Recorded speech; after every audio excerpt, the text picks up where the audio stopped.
ఈ ఉదయమున నీవు ఎవ్వరినీ కలుసుకొనక ముందు ప్రభువును కలుసుకో. నీవు ఎవ్వరినీ చూడకముందు ప్రభువును చూడు.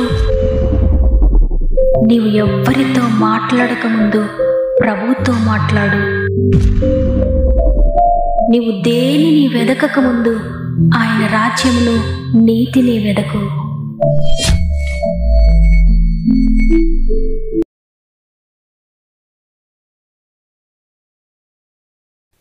Praise the lord. ఈ ఉదయకాలమున గాడ్ ఫస్ట్ అనే ఆధ్యాత్మిక కార్యక్రమానికి మరి ఒకసారి హృదయపూర్వకంగా ఆహ్వానిస్తూ, ప్రభు అయిన యేసుక్రీస్తు నామములో మీ అందరికీ నా యొక్క ప్రత్యేకమైన శుభములు తెలియజేస్తున్నాను. ప్రియ దేవుని బిడ్డలారా, మీరందరూ ఎలా ఉన్నారు? బాగున్నారు కదా? మీ జీవితంలో భయపడే పరిస్థితులు ఏవి ఎదురవుతున్నా కృంగిపోకండి, ధైర్యం తెచ్చుకొని నిలబడండి, దేవునిలో స్థిరంగా ఉండండి. దేవుడు మీ కాలు జారిపోకుండా, మీరు పడిపోకుండా మీ చేతిని గట్టిగా పట్టుకుంటాడు, మిమ్మల్ని లేవనెత్తుతాడు. కాబట్టి ఆయనను ఆశ్రయించండి, ఆయనపై ఆనుకోండి. ఆయన మీకు ఆధారము, ఆయన మీకు ఆశ్రయము. అదేవిధంగా మీలో ఇంకెవరికైనా ప్రేయర్ రిక్వెస్ట్ ఉంటే కామెంట్స్ ద్వారా తప్పక నాకు తెలియచేయండి. తప్పక మీ అందరి కొరకు మేము ప్రార్థిస్తున్నాం. మరి ముఖ్యంగా మీరు మీ ప్రతి పరిస్థితిని గురించి ప్రార్థించండి. దేవుని వాక్యం చేత మీ జీవితాన్ని సరిచూసుకోండి. దేవుని మార్గంలో నమ్మకంగా నడవండి. దేవుడే మీ ప్రతి పరిస్థితిలో కూడా మీకు తోడేండి మిమ్మల్ని నడిపిస్తాడు. మన ఆత్మీయ కుటుంబం అంతా కూడా మీ కొరకు ప్రార్థిస్తున్నారు. ప్రతి ప్రార్థనకు త్వరలోనే దేవుడు జవాబులు దయచేయబోతున్నారు. విశ్వసించండి, దేవుని కార్యము రిసీవ్ చేసుకోండి. దేవునికి మహిమ కలుగునుగాక. ఈరోజు ప్రభు మనకు అనుగ్రహిస్తున్న శ్రేష్టమైన వాగ్దానం 2వ దినవృత్తాంతముల గ్రంథము 15వ అధ్యాయము 7వ వచనము. కాగా మీరు బలహీనులు కాక ధైర్యము వహించుడి, మీ కార్యము సఫలమగును. ఆమేన్. ఈరోజు మీరు ఏ కార్యం కొరకు ఎదురు చూస్తున్నారు? దేని కొరకు మీరు ప్రయత్నిస్తున్నారు? ఏ కార్యం సఫలం అవ్వాలని ప్రార్థిస్తున్నారు? అవన్నీ కూడా దేవుడు సఫలపరచబోతున్నాడు. శ్రమ రాగానే కృంగిపోతూ ఉంటాం. వ్యాధి రాగానే భయపడిపోతూ నేను మరణిస్తానేమో అనే దిగులు కలుగుతూ ఉంటుంది. ఏదైనా శోధన రాగానే, ఏదైనా ఆటంకం కలగగానే ఇక నేను ముందుకు సాగలేను, ఇక నేను చెయ్యలేను, ఇక నేను ఓడిపోయాను అనే నిరుత్సాహం కలుగుతూ ఉంటుంది. అటువంటి నిరుత్సాహం కలిగినప్పుడు, భయం కలిగినప్పుడు, బెంగ కలిగినప్పుడు, బలహీనత కలిగినప్పుడు, వ్యాధి కలిగినప్పుడు బలహీనులు కాక ధైర్యం వహించమని, నేనున్నాను మిమ్మల్ని స్వస్థపరచడానికి, మిమ్మల్ని లేవనెత్తడానికి. కాబట్టి ధైర్యం వహించండి, భయపడకండి అని ప్రభు తెలియజేస్తున్నారు. బైబిల్ గ్రంథం సెలవిస్తూ ఉంది, బలహీనుడు నేను బలవంతుడనని చెప్పాలి. నేను బలహీనమైపోయాను, నాకు శక్తి లేదు, నేను పని చేయలేను, నేను కూర్చోలేను, నేను ఏమీ చేయలేను, నా శరీరం అంతా కూడా బలహీనంగా ఉందని ఎంత మాత్రము చెప్పొద్దు. బలహీనుడు నేను బలవంతుడనని చెప్పండి అని. ఆర్థికంగా బలహీనమైపోయిన వారు, పేదరికంలో ఉన్నవారు, నాకేమీ లేదు, నాకెవరో సహాయం చేయాలి, నేను ఎవరిని అడగాలి, నేను ఎక్కడికి వెళ్ళాలి, ఎవరు సహాయం చేస్తారు నాకని ఎవరి కొరకు మీరు ఎదురు చూడొద్దు. నా పేదరికాన్ని తీసివేయడానికే నా ప్రభువు పేదవాడిగా మారిపోయాడు. నన్ను ధనవంతుడిగా చేయడానికే నా ప్రభువు పేదవాడిగా మారిపోయాడు. కాబట్టి క్రీస్తులో నేను ధనవంతుడను, నాకేమీ తక్కువ లేదు, క్రీస్తు నా యొక్క ప్రతి అవసరాన్ని తీరుస్తున్నాడని చెప్పాలి. అదేవిధంగా పాపంలో ఉన్నవారు, నేను పాపంలో పడిపోయాను, నేను ఇక ఈ పాపం నుండి విడుదల పొందలేను, నేను భయంకరమైన ద్రోహిని, నేను నరహంతకుడును, నేను వ్యభిచారిని, అనేకమైన పాపంలో నేను బంధించబడ్డాను, నేను నిత్య నరకాగ్నికి వెళ్ళిపోతానని ఎంత మాత్రం కూడా చెప్పకండి. మీరు క్రీస్తు యొక్క రక్తంలో కడుగబడి నీతిమంతులుగా తీర్చబడతారు. కాబట్టి నేను క్రీస్తులో నీతిమంతుడుగా ఉన్నాను, క్రీస్తు యొక్క నీతిని నేను తీసుకుంటున్నాను యేసునామములని నీవు చెప్పాలి. నేను పరిశుద్ధతను తీసుకుంటున్నాను, నేను పరిశుద్ధంగా జీవిస్తున్నాను యేసునామములో అని చెప్పాలి. నీవు బలహీనుడు కాదు, క్రీస్తులో నీవు బలవంతుడవు. నీవు పేదవాడువు కాదు, క్రీస్తు నీ కొరకు పేదవాడిగా మారిపోయాడు కాబట్టి క్రీస్తుని బట్టి నీవు ధనవంతుడువు. నీవు పాపివి కాదు, క్రీస్తు రక్తంలో కడుగుబడి నీవు పరిశుద్ధుడువు. క్రీస్తు పరిశుద్ధతను నీవు పొందుకుంటున్నావు. గిద్యోను గానుగు చాటున గోధుమలను దుల్లగొడుతూ ఉన్నాడు. గిద్యోను గానుగు చాటున గోధుమలను దుల్లగొడుతూ ఉన్నాడు. శత్రువులకు భయపడుతూ ఉన్నాడు. నేను పనికిరాని వాడను, నేను బలహీనుడను, నేను ఏమీ చెయ్యలేనని భయపడుతున్న సమయంలో దేవుని దూత గిద్యోను దగ్గరకు వచ్చి పిరికివాడుగా బలహీనుడుగా ఉన్న గిద్యోను పిలుస్తూ ఉంది, పరాక్రమం గల బలాఢ్యుడా అని. గిద్యోను ఆశ్చర్యపోయాడు. అయ్యో, నేను బలహీనుడను, నేను బలవంతుడు కాదా అన్నప్పుడు దూత గిద్యోను బలపరుస్తుంది. నువ్వు బలహీనుడు అనద్దు, నిన్ను బలవంతునిగా చేస్తున్నాడు దేవుడు, నీవు దేవునిలో బలవంతుడు అని చెప్తుంది.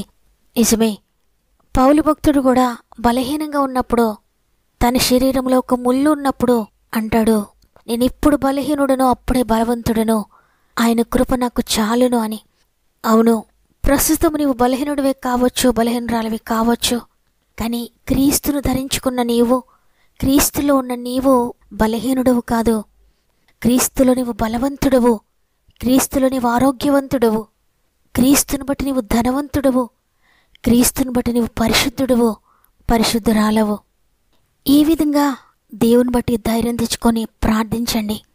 అన్నీ ఉన్నప్పుడు ప్రార్థించడం కాదు, ఏమీ లేనప్పుడు, బలహీనంగా ఉన్నప్పుడు, ఇక ఏ ఆధారం లేనప్పుడు, ఏ మార్గము లేనప్పుడు దేవుని యందు విశ్వాసం ఉంచి, నా దేవుడు నాకున్నాడు, ఆయన యందు నేను బలవంతుడనని చెప్పండి. ఆయనను బట్టి నేను అన్నీ కలిగి ఉన్నానని చెప్పండి. ఆయనను బట్టి నా కార్యం సఫలమవుతుంది, నా దేవుడి నా కార్యాన్ని సఫలం చేస్తున్నాడని చెప్పండి. తప్పకుండా ఇవన్నీ కూడా దేవుడు మీకు అనుగ్రహించబోతున్నాడు. మీరు ఏ విషయంలో అయితే దేవుని యందు విశ్వాసం ఉంచి ప్రార్థిస్తారో ప్రతి విషయాన్ని కూడా మీరు పొందుకుంటారు. ఇంతవరకు మీ జీవితంలో జరిగిన ప్రతి అతిక్రమం కూడా ఒప్పుకుంటూ, ప్రతి లోటుపాటును గురించి కూడా ప్రార్థిస్తూ, అయ్యా నన్ను క్షమించండి, నీ బిడ్డగా నన్ను చేసుకోండి, ఇదిగో నీ కుమార్తెగా, నీ కుమారునిగా, నీ బలముని నేను తీసుకుంటున్నానయ్యా, నీ శక్తిని నేను తీసుకుంటున్నానయ్యా, నీ సమృద్ధిని నేను తీసుకుంటున్నానయ్యా, నీ జీవము నేను తిరిగి పొందుకుంటున్నాను తండ్రి, నీ పరిశుద్ధతను నేను తీసుకుంటున్నానయ్యా, నీ జీవాన్ని నేను తీసుకుంటున్నానయ్యా అని విశ్వాసంతో ప్రార్థించండి. దేవుని మహిమ కార్యములు చూడబోతున్నారు. బలహీనతలో నీ శక్తి నాకు చాలయ్యా, ఫలహీనతలో నీ కృప నాకు చాలయ్యా, నిన్ను బట్టి నేను బలవంతుడను అని విశ్వాసంతో ప్రార్థించండి. అద్భుతకరమైన శక్తిని మీరు పొందుకోబోతున్నారు. నమ్మిన వారందరూ ఒక్క నిమిషం నాతో మోకరిస్తారా? ప్రార్థన చేద్దాం. ప్రేమగల తండ్రి, నీకు వందనాలు. నీ కృపను బట్టి మరి ఒక దినమును మా జీవితంలో యాడ్ చేశారు. మా ఆయుష్కాలను పొడిగిస్తూ మమ్మల్ని బ్రతికిస్తున్నందుకు నీకు వందనాలు. మీరిచ్చిన ఈ ఆయుష్కాలాన్ని నీ కొరకు వాడడానికి, నీ కొరకు నమ్మకంగా జీవించడానికి మాకు సహాయం చేయండి. ఈరోజు మాతో మాట్లాడారు. మీరు బలహీనులు కాదు, మీరు శక్తిహీనులు కాదు, ధైర్యం తెచ్చుకోండి, నేను మీ కార్యం సఫలం చేస్తానని. తండ్రి, ఎంతమంది ఈ వాగ్దానాన్ని నమ్మి రిసీవ్ చేసుకుంటున్నారో, మోకరించి ప్రార్థిస్తున్నారో, ప్రతి ఒక్కరి జీవితంలో ఈ వాగ్దానాన్ని నెరవేర్చండి. వారు ఏ బలహీనతలో ఉన్న వారు బలహీనులు కాదు తండ్రి, నీలో వారు బలవంతులు. వారు ఏ అనారోగ్యంతో ఉన్న వారు అనారోగ్యవంతులు కాదయ్యా, నిన్ను బట్టి ఆరోగ్యవంతులుగా మారిపోతున్నారు. వారు ఏ పాపంలో ఉన్నా, ఏ అపవిత్రతలో ఉన్నా వారు పాపులు కాదు తండ్రి, నీ రక్తము చేత కడగబడి పరిశుద్ధులుగా మారిపోతున్నారు. వారు ఎంత పేదవారిగా ప్రస్తుతం ఉన్నా, ఏమీ లేనివారుగా ఉన్నా, లేమిలో కొరతలో ఉన్నా, నిన్ను బట్టి వారు ధనవంతులుగా మారిపోతున్నారయ్యా. ఈ లోకంలోని కాదు, నిత్య జీవంలో కూడా ధనవంతులుగా ఉండబోతున్నారయ్యా. అనేక మంది బిడ్డలు వారి ప్రార్థన విన్నపములు కామెంట్స్ వారు మాకు తెలియజేస్తున్నారు. ప్రతి ఒక్కరిని కూడా నీ చేతుల్లో పెడుతున్నానయ్యా.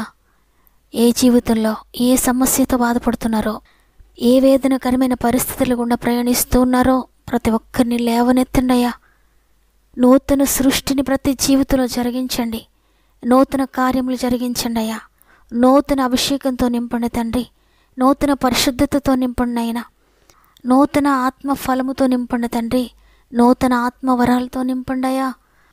వారు ఎంత బలహీనతలో ఉన్నా తండ్రి, మీరు ప్రతి ఒక్కరిని కూడా మీరు బలవంతులుగా ప్రతి ఒక్కరిని మీరు బలవంతులుగా చేస్తున్నందుకు వందనాలు. ఎంత శక్తిహీనులుగా ఉన్నా నీ శక్తిని ప్రతి ఒక్కరికి దయచేస్తున్నందుకు వందనాలు తండ్రి.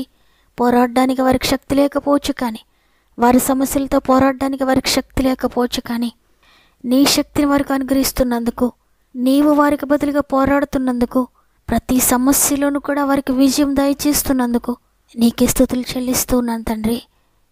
ఈరోజు ప్రత్యేకంగా పుట్టినరోజులు, పెండ్లి రోజులు జరుపుకున్న వారందరినీ కూడా ఈ సంవత్సరం అంతా చేపట్టి నడిపించండి. ఈ దినం ప్రారంభిస్తుండగా ఈ రోజంతా మా ఆత్మీయ కుటుంబానికి తోడుగా ఉండండి. వారు వెళ్ళే ప్రతి స్థలంలో నీ దూతలను తోడుగా ఉంచండి అయ్యా. వారు చేసే ప్రతి ప్రయత్నమును కూడా సఫలపరచండి తండ్రి. అక్కడికి వెళ్తూ ఉన్న నీ దూతలను వారికి ముందుగా పంపి ప్రతి కార్యమును కూడా మీరు సఫలపరుస్తున్నందుకు, ఈ రోజంతా విజయమును దాచేస్తున్నందుకు నీకే స్తుతులు చెల్లిస్తూ యేసయ్య పరిశుద్ధమైన నామములో అడిగి వేడుకొంచున్నాను తండ్రి. ఆమేన్. ఈరోజు ఈ మాటలు విన్న ప్రియ చెల్లి, ప్రియ తమ్ముడు, చేతగాని పరిస్థితులు అనుకుంటున్నావా? బలహీనుడని అనుకుంటున్నావా? లేదు, దేవుని బట్టి నువ్వు బలవంతుడవు. పాపిని అనుకుంటున్నావా? నీవు దేవుని నీతిగా ఉన్నావు. దేవుని నీతి నువ్వు పొందుకుంటున్నావు. మీరు ఏది చేయలేకపోతున్నారో ప్రతి దానిలో కూడా దేవుడు మీకు తోడుగా ఉండి జరిగించబోతున్నాడని విశ్వసించండి. నమ్మిన వారందరూ ఆమెనని కామెంట్ చేయండి. మీ ఇష్టాన్ని తెలియజేస్తూ తప్పకుండా వాగ్దానాన్ని లైక్ చేయండి. మీ బంధువులకు, మీ స్నేహితులకు అందరికీ తప్పక షేర్ చేయండి. దేవుడు తప్పక మిమ్మల్ని దీవిస్తాడు. దేవుని చిత్తమైతే తిరిగి రేపు అందరం కలిసి ఆయనను స్తుతిందాం. అంతవరకు ప్రభు మీకు, మీ కుటుంబాలకు తోడయండి నడిపించునుగాక. God bless you.